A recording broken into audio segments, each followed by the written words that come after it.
Le camp Lejeune en Caroline du Nord est l'un des plus grands terrains d'entraînement des Marines américains. Mais même ici où l'on prône l'honneur et la loyauté, la trahison et le meurtre existent.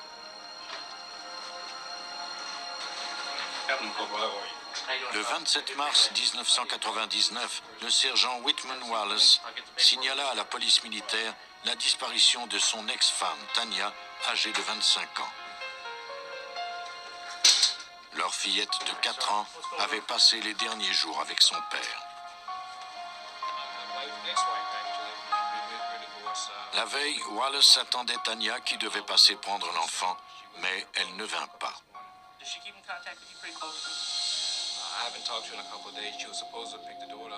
Ses locataires ne l'avaient pas vue et sa voiture avait disparu.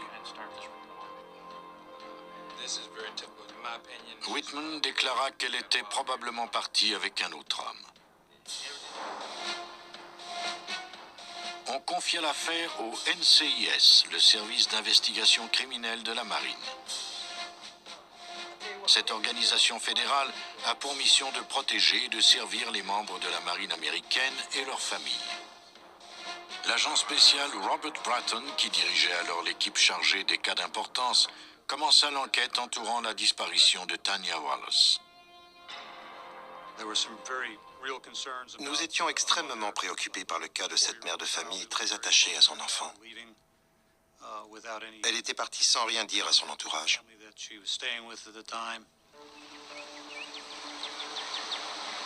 Quelques heures après le début de l'enquête, les agents apprirent qu'on avait retrouvé la voiture de Tanya. Les gardiens de sécurité d'un magasin du quartier avaient remarqué la présence du véhicule sur le terrain de stationnement.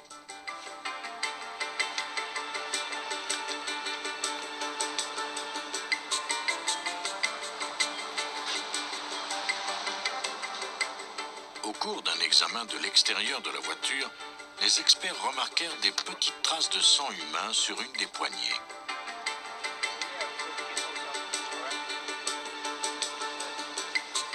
Les agents et la police militaire se dispersèrent rapidement pour trouver des traces de la jeune mère.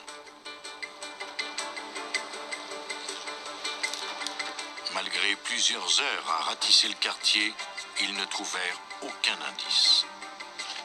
On remorqua la voiture à la fourrière pour la soumettre à un examen exhaustif. Tanya traversait un divorce. Il était donc possible qu'elle fût partie de son plein gré. Les agents se rendirent chez elle pour recueillir des indices et interroger ses colocataires. L'une d'entre elles déclara que Tanya fréquentait un autre homme depuis peu.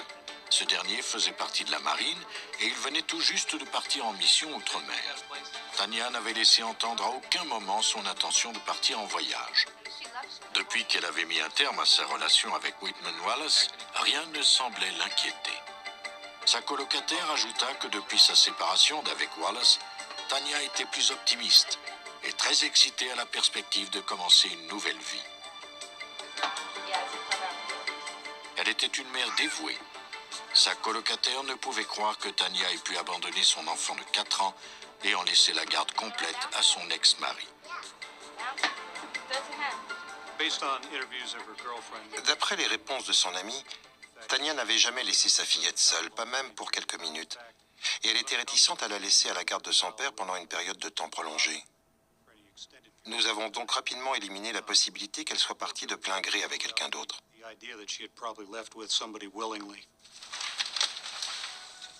Avant de quitter l'appartement, les policiers recueillirent les brosses à dents et à cheveux de Tanya en vue de procéder à des comparaisons génétiques, le cas échéant. Même si certains indices laissaient craindre le pire, les enquêteurs gardaient espoir de retrouver Tanya Wallace saine et sauve. Jusqu'à maintenant, ils ne disposaient toutefois d'aucune preuve d'homicide.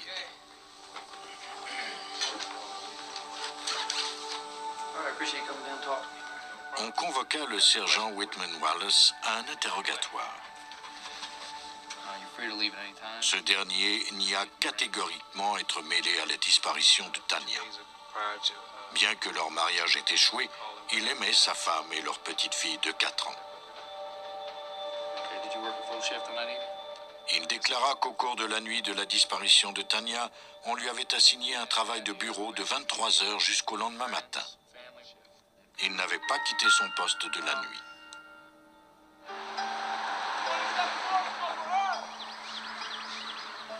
Les enquêteurs entrèrent en contact avec son assistant qui était de service cette même nuit. Il confirma que Wallace avait commencé son quart de travail à 23 heures.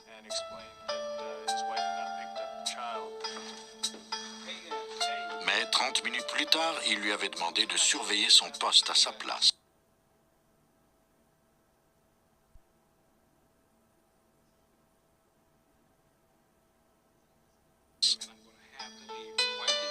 Wallace lui avait dit que sa femme n'était pas venue prendre leur fillette et qu'il devait s'en occuper en attendant l'arrivée de Tanya.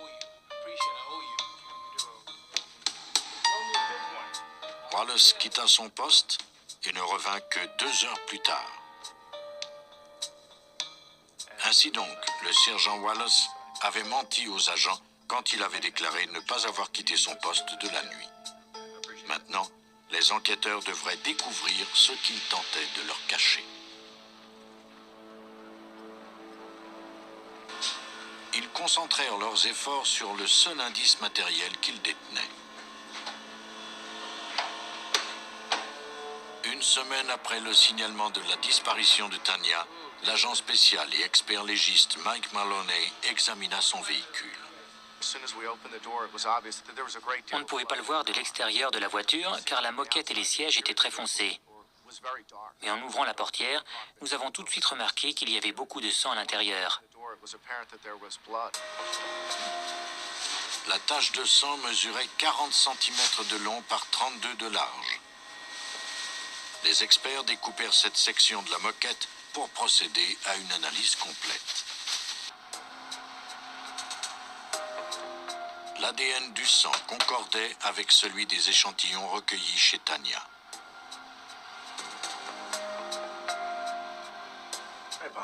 À l'évidence, Tanya avait subi de violents traumatismes. Mais sans corps, on pouvait difficilement soutenir qu'elle était morte. L'agent spécial Mike Maloney conçut une façon d'analyser le volume de sang perdu afin de prouver qu'elle était bien morte.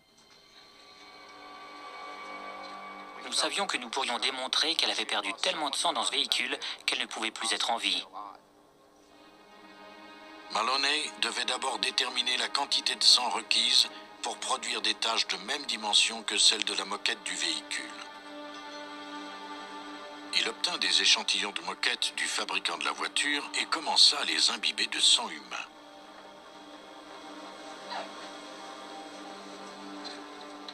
On détermina qu'il fallait 1815 millilitres de sang pour créer une tache de cette ampleur. C'était presque la moitié du volume sanguin total d'un être humain. Personne n'aurait pu survivre à une telle perte de sang sans soins médicaux appropriés. Pour les agents, la mort de Tanya ne faisait plus de doute. Ils croyaient que son mari, le sergent Whitman Wallace, était l'auteur de cet homicide. Ils n'avaient cependant encore aucune preuve de ce qu'ils avançaient.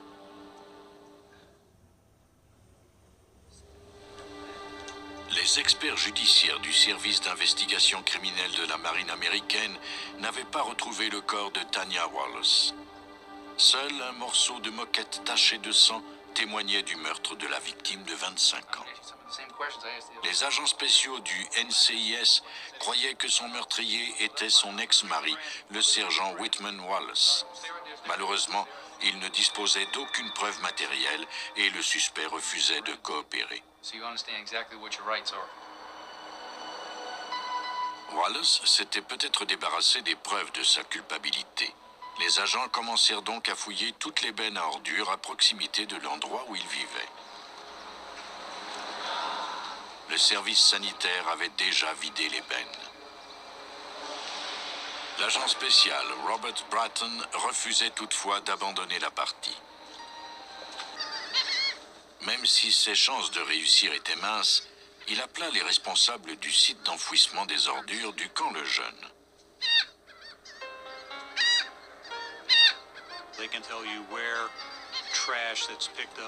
Les responsables pouvaient nous dire où les ordures de tel ou tel jour avaient été laissées. Nous leur avons demandé de mettre de côté celles du lundi et du mardi de cette semaine-là.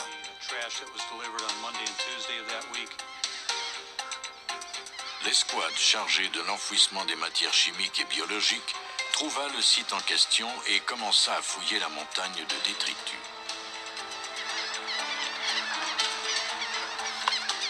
Après plusieurs heures de recherche, on trouva un sweatshirt militaire vert et des vêtements féminins.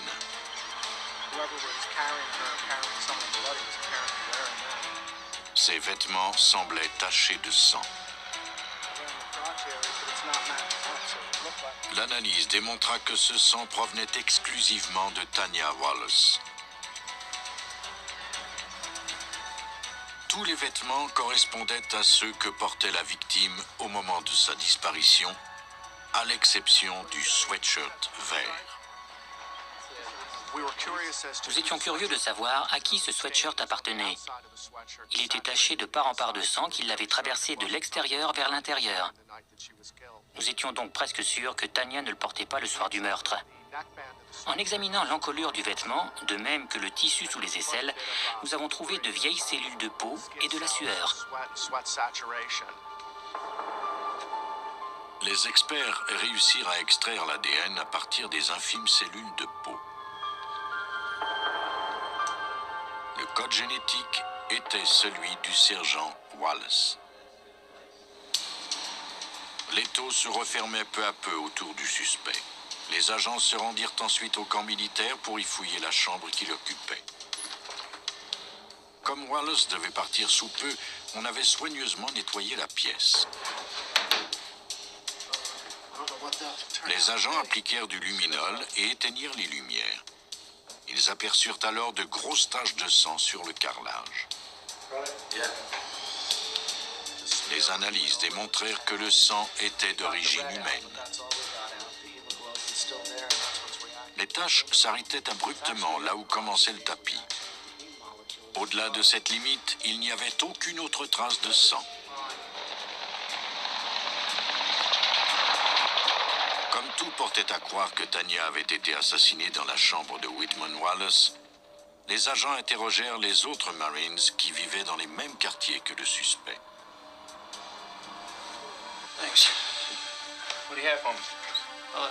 Quelques jours après la disparition de Tanya, Wallace avait rendu visite à l'un d'eux. Il lui avait fait part de son inquiétude. Le tapis de sa chambre était couvert de boue et cela ne serait pas toléré lors de l'inspection qui devait avoir lieu quelques jours plus tard. Wallace demanda à son collègue de faire un échange de tapis. Le collègue accepta. Le tapis taché se trouvait encore dans sa chambre.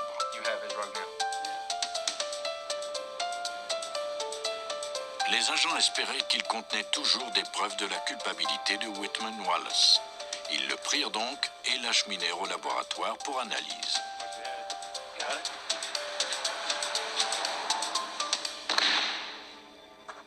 L'agent Maloney commença son examen.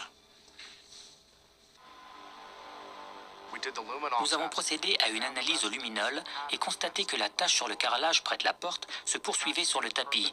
Les deux parties concordaient parfaitement comme deux morceaux du même puzzle. C'était une très grosse tache. Comme on l'a découvert plus tard, ce sang avait la même origine que la tache sur le carrelage.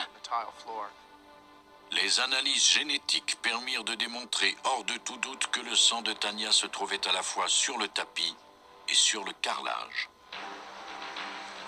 Les agents disposaient maintenant des éléments dont ils avaient besoin pour consolider leur dossier. Le sergent Whitman Wallace fut arrêté et accusé de meurtre. En se basant sur les preuves, les agents croient que Whitman Wallace refusait de donner la garde de sa fillette à sa femme et qu'il lui en voulait d'exiger une pension alimentaire.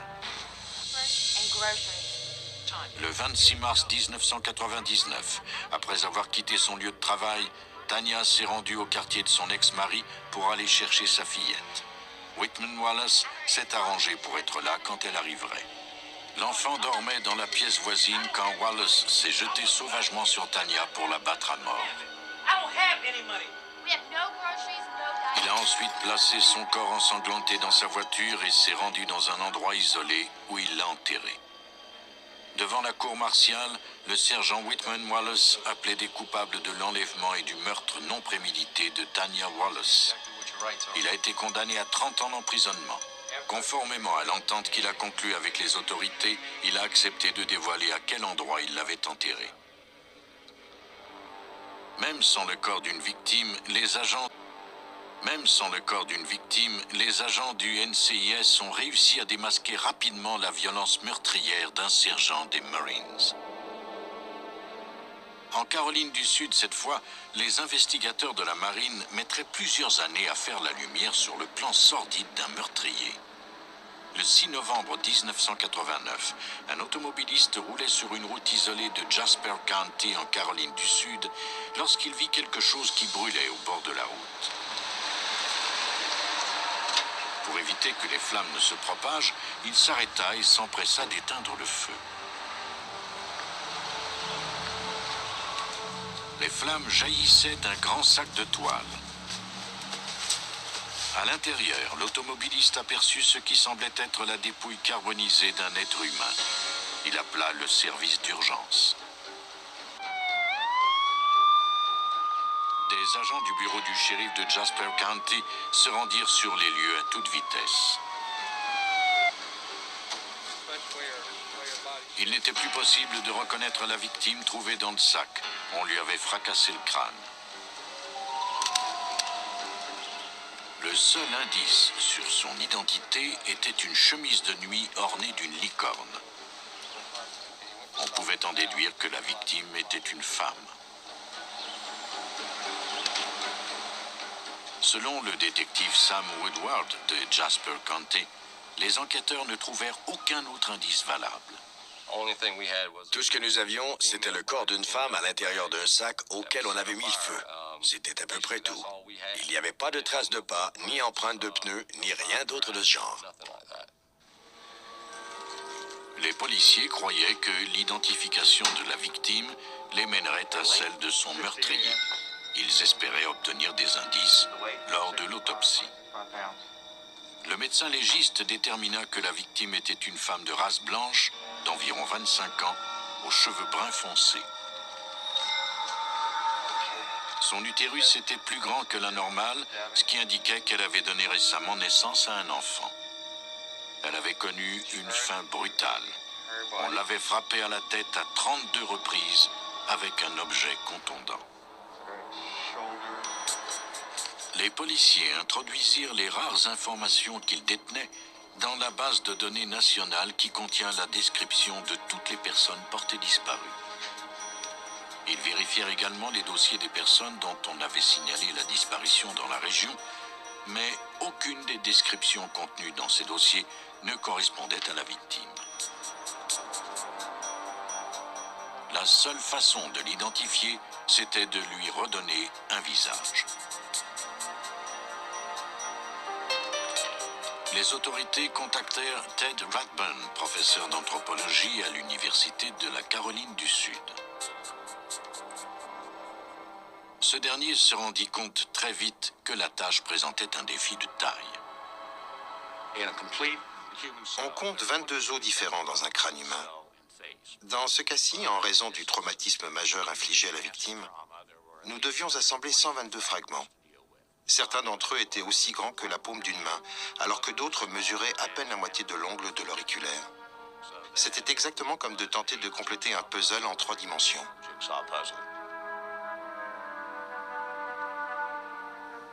Rathbun mit 8 jours à reconstituer le crâne dans son intégralité. J'ai pu remettre aux autorités ainsi qu'à l'artiste qui devait faire le croquis de la victime un crâne complet dont les fragments tenaient ensemble avec de la colle et des bâtonnets. Il était recouvert d'argile de façon à ce qu'on puisse le photographier sous divers angles et mettre en évidence toutes les caractéristiques de son visage. On confia à l'artiste judiciaire Roy Pascoe de la division policière de la Caroline du Sud la tâche de redonner vie au visage de la victime.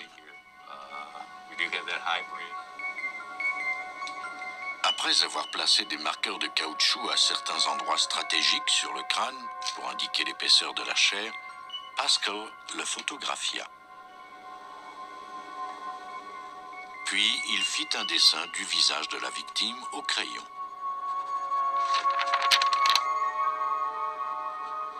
Quatre mois s'étaient écoulés depuis la découverte de son corps.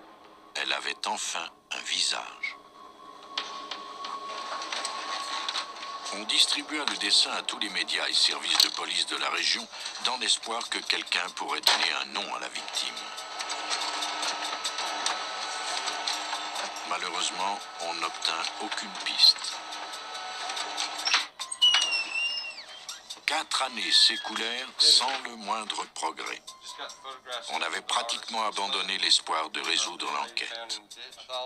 Les enquêteurs croyaient bien que l'identité de la victime et celle de son meurtrier demeureraient un mystère à jamais.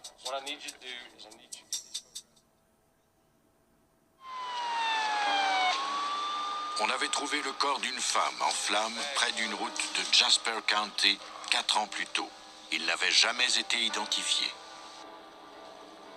Même si les experts judiciaires lui avaient redonné un visage, son nom et les circonstances entourant sa mort étaient encore inconnus. Puis, en octobre 1993, des agents furent dépêchés à la résidence de Kathy French. Elle n'avait pas eu de nouvelles de son amie Annie Tehan depuis 4 ans. Au moment de sa disparition, Annie vivait avec son petit ami, Michael Palahan, un matelot en garnison à Charleston. Annie et Michael avaient eu un enfant en 1989, mais leur relation était tumultueuse. Kathy était partie vivre dans un autre État pendant la grossesse d'Annie. Après la naissance du bébé, cette dernière lui avait confié qu'elle aimerait aller la rejoindre, mais qu'elle hésitait à le faire parce que Michael l'avait déjà fait arrêter sous de fausses accusations d'enlèvement. Quelques mois plus tard, Annie l'appela pour lui demander de l'héberger, elle et son bébé. N'écoutant que son cœur, Kathy lui envoya une traite bancaire pour que son ami puisse s'acheter un billet d'autobus. Elle n'eut plus jamais de ses nouvelles par la suite.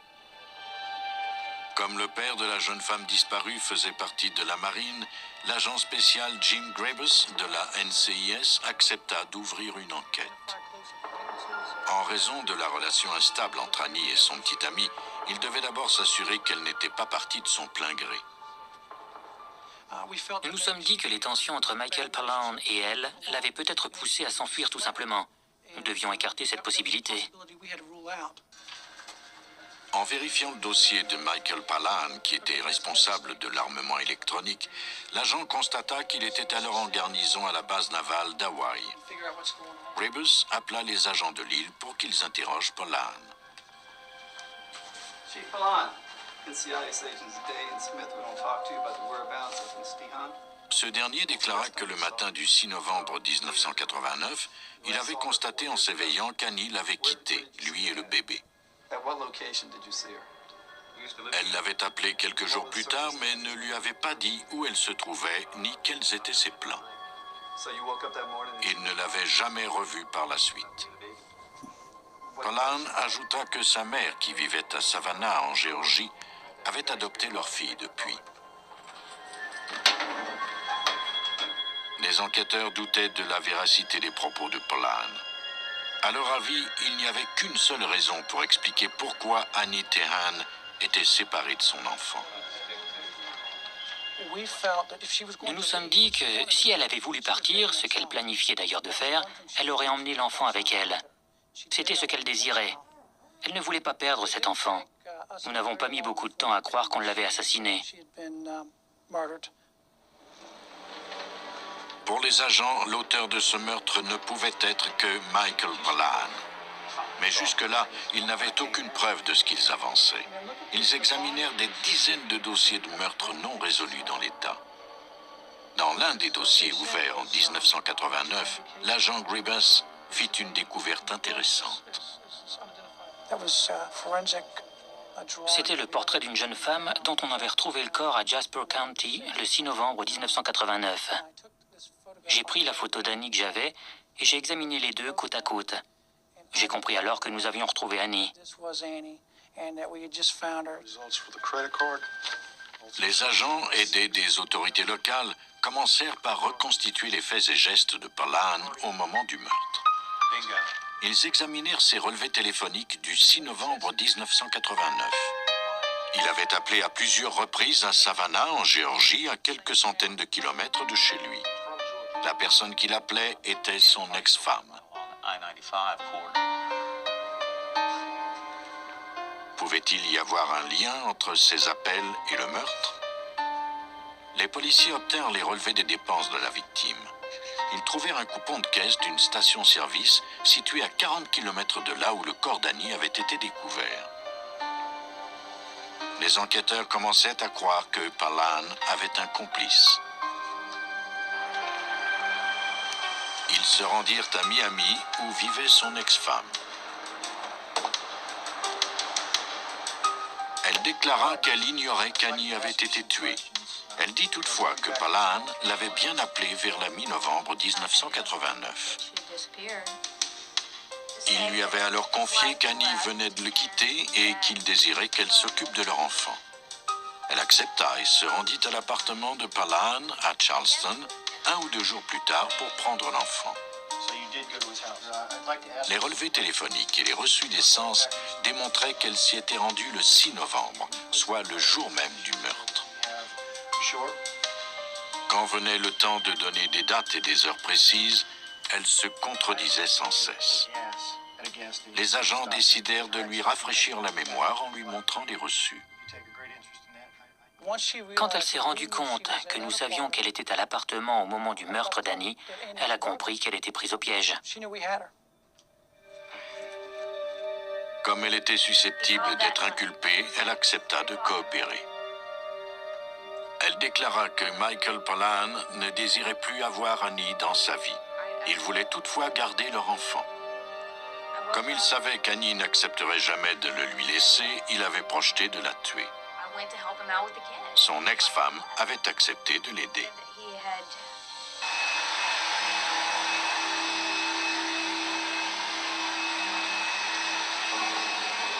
Le 6 novembre, à l'aube, Palahan l'appela pour lui dire qu'il était passé aux actes.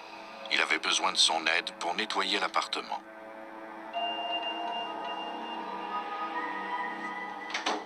Quand elle arriva un peu plus tard, il y avait du sang partout.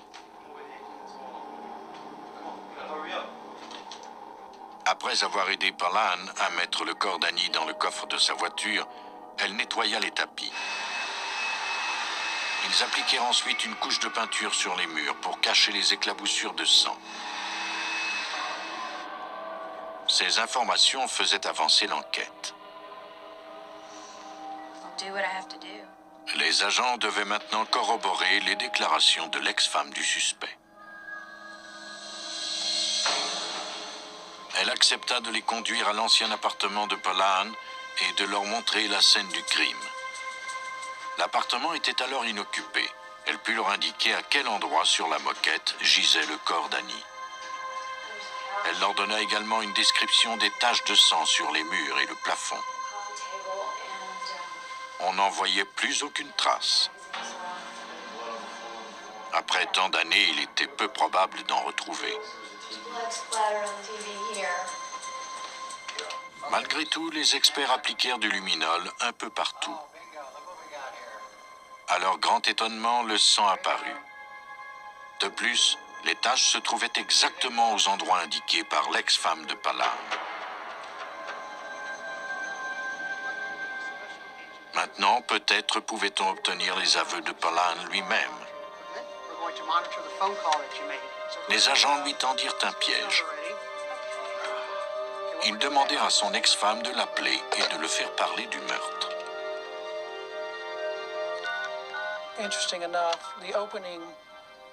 Avec habileté, elle a entamé la conversation en disant « Michael, ils ont découvert le corps, ils ont trouvé Annie. » Ce à quoi il a répondu « Non, ils ne l'ont pas trouvé. » C'était très incriminant. S'il avait été innocent, il aurait dit « De quoi parles-tu? Un corps? Je comprends pas. » Mais non, il a affirmé au téléphone que les policiers ne pouvaient vraisemblablement pas avoir trouvé le corps. No, the police didn't find the body. 3 semaines avant sa retraite de la marine américaine, Michael Pollan fut mis en état d'arrestation et accusé du meurtre d'Annie Tehan.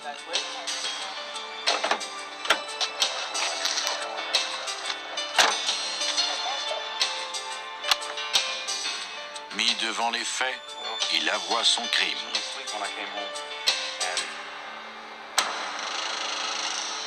Il voulait garder son enfant coûte que coûte. Dans la nuit du 6 novembre, il est rentré à la maison et a trouvé Annie endormie devant la télévision. À l'aide d'un objet contondant, il l'a frappée à mort. Pour camoufler son crime, il a mis le corps d'Annie dans un sac de toile et s'est rendu sur une route isolée. Il a ensuite versé de l'essence sur son corps et y a mis le feu.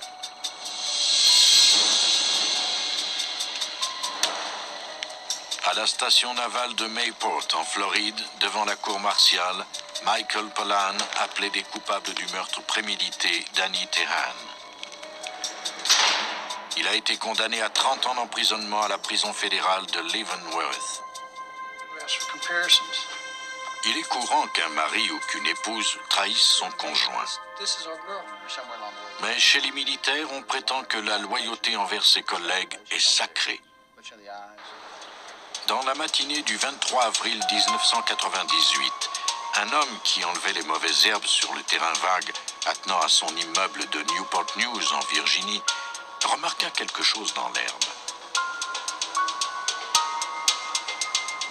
En s'approchant, il s'aperçut que c'était le corps d'un homme abattu à l'aide d'une arme à feu. L'homme se rendit à l'appartement le plus proche pour appeler le service d'urgence. Mais lorsqu'un meurtre est commis au sein de la marine américaine, ce sont les agents du service d'investigation criminelle de la marine